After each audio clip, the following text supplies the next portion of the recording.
Hello, it's Lindsay. I'm going to show you today how I make my hardcover junk journals. I say hardcover, I'm using some cereal box card, so it's not necessarily a full-on book board. I mean, you can use book board, you can use stronger, thicker cardstock, you can use whatever you want to use for this. I've just got some cereal boxes that I've saved up, so that tends to be my go-to cardstock, my go-to to make these journal covers, and it works perfectly fine. So I guess it's personal preference, isn't it? So I folded the edges down. This is an A4 sheet of card. Now the pieces that I'm using are 4 inches by 6 inches, and I've given this a 2-inch spine. So an A4 sheet just gives the perfect amount of overhang. So I've stuck the pieces down to the A4 sheet with some fabric tack, leaving a little bit of a gap between the spine and the two covers to allow it to open and close nicely.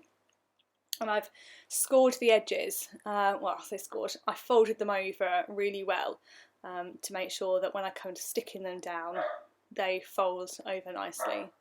I've cut the corners off. You don't have to cut the corners off, but it just kind of saves on a little bit of bulge in the corners when you fold the two pieces over each other.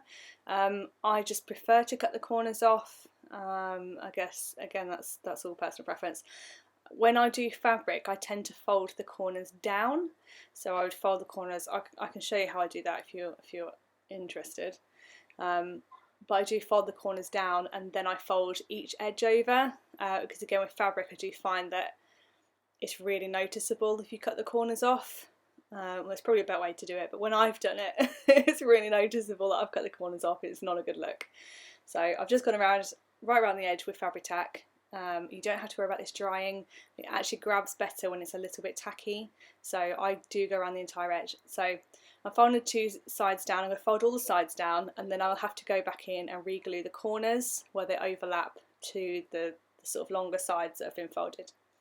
So this is a little trick that I use. I just stick a ruler in and then fold it up, and it kind of scores those two folds into that crease, and because I put glue in the crease, it makes it stick really well, so you don't get that bulge when you're opening and closing the journal. That's just a little thing that I do. So anyway, if you're returning and you keep coming back to my channel, thank you very much for your support. It's very much appreciated. I feel really awkward asking people to subscribe, but the option's there if you want it. Don't feel you have to, no pressure. So yeah, I'm just going back in and gluing those corners down to make that stick really well. And I swipe into the book. You can see that little bit of excess glue there has gone onto the edge, but I add enough to make sure it's really well stuck down, and I'm just going to make sure that any little bits that's sticking up are stuck down really well. This bit doesn't have to be perfect or perfectly neat necessarily, because obviously you'll cover the inside of the journal anyway, so it doesn't matter that the sides are not necessarily even thickness all the way around or anything like that, because you won't really see this. It's just to give the edge, the very outer edge of the journal, a nice neat finish. So I'm sitting here holding it down. This is like the bit where you're looking at a journal thinking, oh gosh, I wish this bit was just done so I could crack on with making it pretty and making it nice. So that is the outer cover of the journal.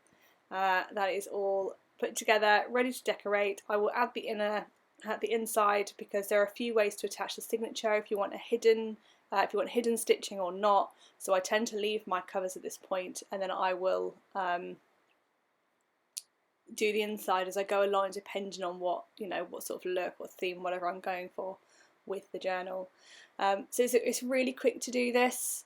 I just stuck a bit of Netflix on my phone in front of me, and I just cracked on and did about 4 or 5 of these covers, and then they're ready to go when I'm ready to start assembling some more journals, which won't be very long because I just love doing it so much. So yeah, this is that cover. I'm just checking everything and going over and over it, and I just love the feel of this wallpaper. It's so nice. I'm trying to show you the texture here. I don't know if you can see it, but it's like sugared. It's really weird. It's a William Morris wallpaper that I got from Wallpaper Direct in the UK. If anyone's interested, give me a shout. I'm not even sure if I'll know what it is. But yeah, here I'm just showing you is an idea of what you can do on the inside. I stuck fabric on the spine and then I've just cut pieces out for the front and back. You can do one long piece. There's loads of different ways to do it. So again, this is how signatures will look.